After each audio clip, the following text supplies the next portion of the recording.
So I did get a great word today. Well, this morning I heard that this is the season for healing and forgiveness, okay? And I know at times that we get tired of hearing the message of forgiveness and the message of healing. But hear me out. The reason I say this is because a couple of weeks ago, I was listening to a sermon about forgiveness and how at times we think that we've forgiven and we've moved on, but we haven't. And I'm going to say this. One sign that you have not really truly forgiven that person or that situation or even yourself is that the enemy will he will bring it back to your remembrance. You can be driving or on the road or doing something totally, completely different. And then all of a sudden, you're like, the memory of your past ex, the memory of an ex-boyfriend or an ex-girlfriend goes right back in your memory out of the blue. Okay, and most of the times that is the enemy trying to make you live in the past tense, okay?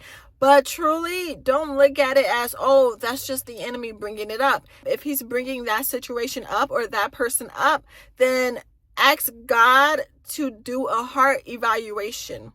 Ask God if it's truly some healing in there that I need to do. If it's still some unforgiveness in there that I need to do, please expose it so that I can do the work that there is to do to move on. So what I do now is, even though I think I healed that person or I healed and I've moved on, what I do now is if a past situation pops up in my memory, what I do is I'm aware that is happening, because most of the times we are not aware of what we're thinking about. So I start becoming aware, spiritually aware of what I'm thinking about. And then I'm like, God, from the bottom of my heart, I am healed.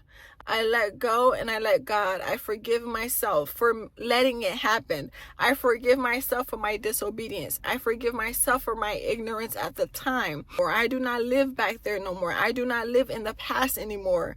I healed, I let go, and I let God.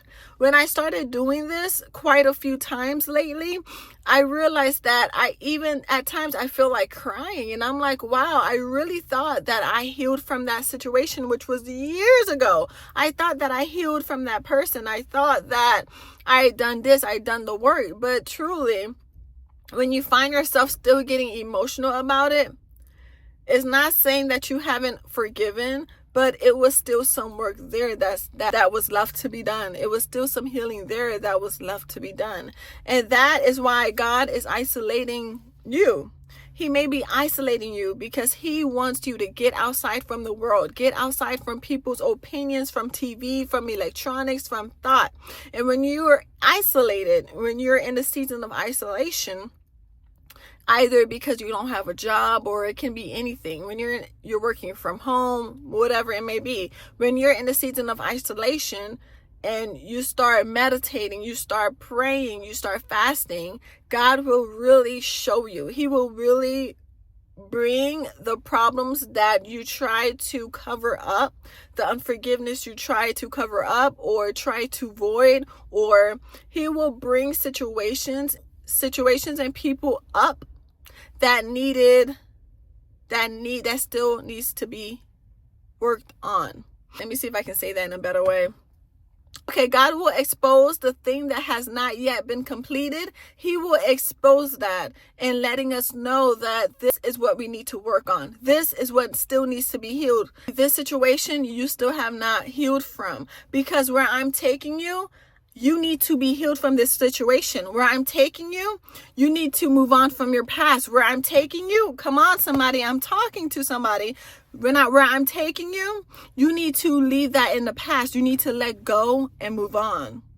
Now, don't be defensive and God, I already moved on. God, don't let your ego or your pride get the best of you. Thinking that you forgave and thinking that you've forgiven this person. Don't let pride and ego get the best of you, thinking that God, I already healed from this situation. Why am I still Like, why am I still going through this? It is for a reason, okay? Everything is spiritual, okay? When there's a breakthrough that's coming up that you've been praying for and God is showing something, he wants you to heal from that situation before he gives you that breakthrough, before he takes you to the promised land. So everything is for a reason. I heard a minister, she even has a YouTube channel, and she talks about how she did the 3-day Esther fast. Now, when she did this 3-day Esther fast, she thought she healed from the situation concerning her mother. And then she realized that God actually brought that back up to her. God actually brought it back up and showing her that she was not healed. How? Because she was fasting. And some of the times that we don't see what God really wants us to heal from, sometimes we don't see it because we're too busy eating. We're too occupied watching TV. We're too distracted at our jobs. We're too distracted about other things that we got going on, and that's why God will isolate you. So at times you have to go to the season of fasting, okay? It is time now, like never before, to enter your season of fasting so that God can continue doing the work in you that you thought was completed and it's really not. God can continue to do the work in you that needs to be done, okay? Because there is no such thing getting to the promised land with a bunch of baggage. There is no such thing moving on to the next level without level 1 and 2 problems being undone, being not healed, being unforgiven. We have to heal. We have to move on. This is the time for fasting, number 1. And number 2, this is the season of forgiveness and healing. I pray that you get the wisdom, the knowledge, and the understanding from this video. I will see you guys in the next one.